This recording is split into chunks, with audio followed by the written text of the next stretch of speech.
The most powerful forces in the universe are the silent forces, and in accordance with the intensity of its power, does a force become beneficent when rightly directed, and destructive when wrongly employed. This is a common knowledge in regard to the mechanical forces, such as steam, electricity, etc. But few have yet learned to apply this knowledge to the realm of mind, where the thought forces, most powerful of all, are continually being generated and sent forth as currents of salvation or destruction. At this stage of his evolution, man has entered into the possession of these forces, and the whole trend of his present advancement is their complete subjugation. All the wisdom possible to man on this material earth is to be found only in complete self-mastery, and the command, "Love your enemies," resolves itself into an exhortation to enter here and now into the possession of that sublime wisdom by taking hold of, mastering and transmuting, those mind forces to which man is now slavishly subject, and by which he is helplessly borne, like a straw in the stream, upon the currents of selfishness. The Hebrew prophets, with their perfect knowledge of the supreme law, always related outward events to inward thought, and associated national disaster or success with the thoughts and desires that dominated the nation at the time. The knowledge of the causal power of thought is the basis of all their prophecies, as it is the basis of all real wisdom and power.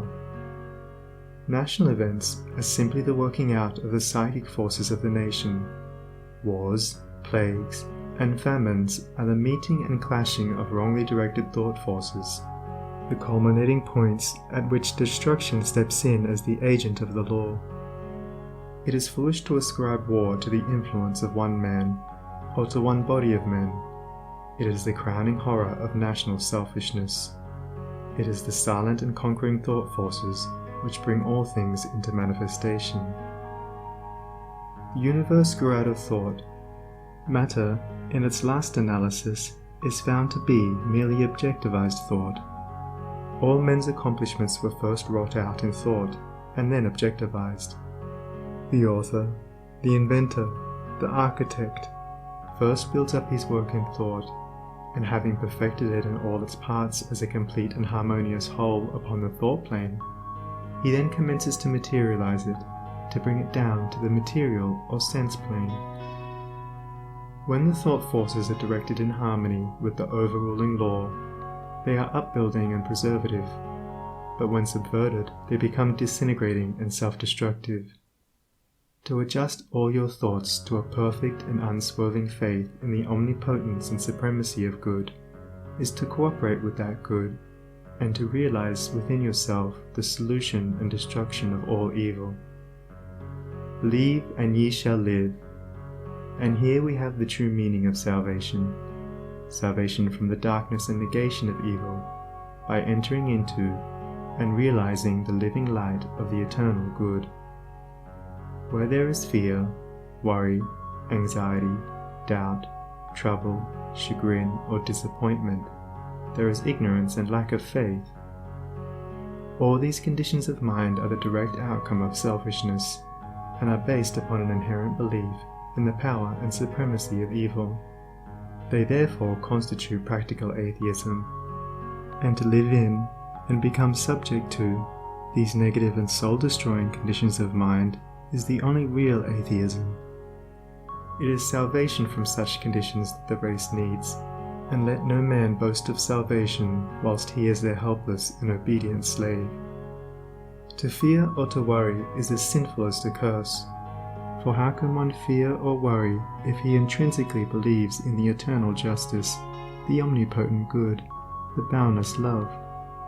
To fear, to worry, to doubt, is to deny, to disbelieve. It is from such states of mind that all weakness and failure proceed, for they represent the annulling and disintegrating of the positive thought forces which would otherwise speed to their object with power and bring about their own beneficent results. To overcome these negative conditions is to enter into a life of power, is to cease to be a slave, and to become a master, and there is only one way by which they can be overcome, and that is by steady and persistent growth in inward knowledge. To mentally deny evil is not sufficient. It must, by daily practice, be risen above and understood. To mentally affirm the good is inadequate. It must, by unswerving endeavor, be entered into and comprehended. The intelligent practice of self-control quickly leads to a knowledge of one's interior thought forces, and, later on, to the acquisition of that power by which they are rightly employed and directed. In the measure that you master self, that you control your mental forces instead of being controlled by them, in just such measure will you master affairs and outward circumstances. Show me a man under whose touch everything crumbles away, and who cannot retain success even when it is placed in his hands, and I will show you a man who dwells continually in those conditions of mind which are the very negation of power. To be forever wallowing in the bogs of doubt, to be drawn continually into the quicksands of fear, or blown ceaselessly about by the winds of anxiety, is to be a slave, and to live the life of a slave, even though success and influence be forever knocking at your door, seeking for admittance. Such a man, being without faith and without self-government, is incapable of the right government of his affairs, and is a slave to circumstances, in reality a slave to himself. Such are taught by affliction, and ultimately pass from weakness to strength by the stress of bitter experience. Faith and purpose constitute the motive power of life. There is nothing that a strong faith and an unflinching purpose may not accomplish. By the daily exercise of silent faith, the thought forces are gathered together, and by the daily strengthening of silent purpose, those forces are directed toward the object of accomplishment. Whatever your position in life may be, before you can hope to enter into any measure of success, usefulness, and power, you must learn how to focus your thought forces by cultivating calmness and repose. It may be that you are a businessman, and you are suddenly confronted with some overwhelming difficulty or probable disaster. You grow fearful and anxious, and are at your wits' end. To persist in such a state of mind would be fatal, for when anxiety steps in, correct judgment passes out. Now if you will take advantage of a quiet hour or two in the early morning or at night, and go away to some solitary spot, or to some room in your house where you know you will be absolutely free from intrusion, and, having seated yourself in an easy attitude, you forcibly direct your mind right away from the object of anxiety by dwelling upon something in your life that is pleasing and bliss-giving, a calm, reposeful strength will gradually steal into your mind, and your anxiety will pass away. Upon the instant that you find your mind reverting to the lower plane of worry, bring it back again, and re-establish it on the plane of peace and strength. When this is fully accomplished, you may then concentrate your whole mind upon the solution of your difficulty, and what was intricate and insurmountable to you in your hour of anxiety will be made plain and easy, and you will see, with that clear vision and perfect judgment which belong only to a calm and untroubled mind, the right course to pursue and the proper end to be brought about. It may be that you will have to try day after day before you will be able to perfectly calm your mind, but if you persevere, you will certainly accomplish it, and the course which is presented to you in that hour of calmness must be carried out. Doubtless, when you are again involved in the business of the day, and worries again creep in and begin to dominate you, you will begin to think that the course is a wrong or foolish one. But do not heed such suggestions. Be guided absolutely and entirely by the vision of calmness, and not by the shadows of anxiety. The hour of calmness is the hour of illumination and correct judgment. By such a course of mental discipline, the scattered thought forces are reunited and directed, like the rays of the searchlight, upon the problem at issue, with the result that it gives way before them. There is no difficulty, however great, but will yield before a calm and powerful concentration of thought, and no legitimate object, but may be speedily actualized by the intelligent use and direction of one's soul forces.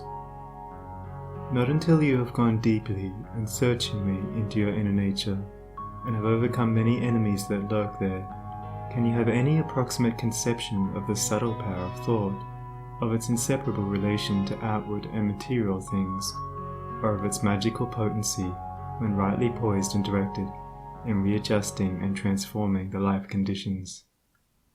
Every thought you think is a force sent out, and in accordance with its nature and intensity will it go out to seek a lodgment in minds receptive to it, and will react upon yourself for good or evil. There is ceaseless reciprocity between mind, and a continual interchange of thought forces. Selfish and disturbing thoughts are so many malignant and destructive forces, messengers of evil, sent out to stimulate and augment the evil in other minds, which in turn send them back upon you with added power. While thoughts that are calm, pure, and unselfish are so many angelic messengers sent out into the world with health, healing, and blessedness upon their wings, counteracting the evil forces, pouring the oil of joy upon the troubled waters of anxiety and sorrow, and restoring to broken hearts their heritage of immortality. Think good thoughts, and they will quickly become actualized in your outward life in the form of good conditions. Control your soul forces, and you will be able to shape your outward life as you will. The difference between a savior and a sinner is this, that the one has a perfect control of all the forces within him, the other is dominated and controlled by them. There is absolutely no other way to true power and abiding peace, but by self-control, self-government, self-purification. To be at the mercy of your disposition is to be impotent, unhappy, and of little real use in the world. The conquest of your petty likes and dislikes, your capricious loves and hates, your fits of anger, suspicion, jealousy, and all the changing moods to which you are more or less helplessly subject, this is the task you have before you if you would weave into the web of life the golden threads of happiness and prosperity. Insofar as you are enslaved by the changing moods within you, you will need to depend upon others and upon outward aids as you walk through life. If you would walk firmly and securely and would accomplish any achievement, you must learn to rise above and control all such disturbing and retarding vibrations. You must daily practice the habit of putting your mind at rest, going into the silence, as it is commonly called. This is a method of replacing a troubled thought with one of peace, a thought of weakness with one of strength. Until you succeed in doing this, you cannot hope to direct your mental forces upon the problems and pursuits of life with any appreciable measure of success. It is a process of diverting one's scattered forces into one powerful channel. Just as a useless marsh may be converted into a field of golden corn or a fruitful garden by draining and directing the scattered and harmful streams into one well-cut channel, so he who acquires calmness and subdues and directs the thought currents within himself saves his soul and fructifies his heart and life. As you succeed in gaining mastery over your impulses and thoughts, you will begin to feel, growing up within you, a new and silent power, and a settled feeling of composure and strength will remain with you.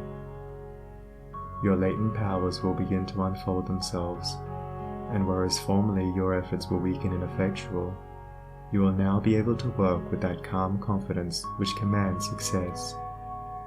And along with this new power and strength, there will be awakened within you that interior illumination known as intuition, and you will walk no longer in darkness and speculation, but in light and certainty. With the development of this soul vision, judgment and mental penetration will be incalculably increased, and there will evolve within you that prophetic vision by the aid of which you will be able to sense coming events and to forecast with remarkable accuracy the results of your efforts, and in just the measure that you alter from within will your outlook upon life alter, and as you alter your mental attitude towards others, they will alter in their attitude and conduct toward you. As you rise above the lower, debilitating, and destructive thought forces, you will come in contact with the positive, strengthening, and upbuilding currents generated by strong, pure, and noble minds. Your happiness will be immeasurably intensified, and you will begin to realize the joy, strength, and power which are born only of self-mastery. And this joy, strength, and power will be continually radiating from you, and without any effort on your part, nay, though you are utterly unconscious of it, strong people will be drawn toward you, influence will be put into your hands, and in accordance with your altered thought world, all outward events shape themselves. A man's foes are they of his own household, and he who would be useful, strong, and happy must cease to be a passive receptacle for the negative, beggarly, and impure streams of thought, and as a wise householder commands his servants and invites his guests, so must he learn to command his desires, and to say, with authority, what thoughts he shall admit into the mansion of his soul. Even a very partial success in self-mastery adds greatly to one's power, and he who succeeds in perfecting this divine accomplishment enters into possession of undreamed-of wisdom and inward strength and peace, and realizes that all the forces of the universe aid and protect his footsteps who is master of his soul. Would you scale the highest heaven? Would you pierce the lowest hell? Live in dreams of constant beauty, or in basest thinkings dwell? For your thoughts are heaven above you, and your thoughts are hell below. Bliss is not, except in thinking, torment naught but thought can know. Worlds would vanish but for thinking, glory is not but in dreams, and the drama of the ages from the thought eternal streams. Dignity and shame and sorrow, pain and anguish, love and hate, are but maskings of the mighty pulsating thought that governs fate. As the colors of the rainbow makes the one uncolored beam, so the universal changes make the one eternal dream. And the dream is all within you, and the dreamer waiteth long for the morning to awake him to the living thought and strong, that shall make the ideal real, make to vanish dreams of hell, in the highest, holiest heaven, where the pure and perfect dwell. Evil is the thought that thinks it, good the thought that makes it so. Light and darkness, sin and pureness, likewise out of thinking grow. Dwell in thought upon the grandest, and the grandest you shall see. Fix your mind upon the highest, and the highest you shall be.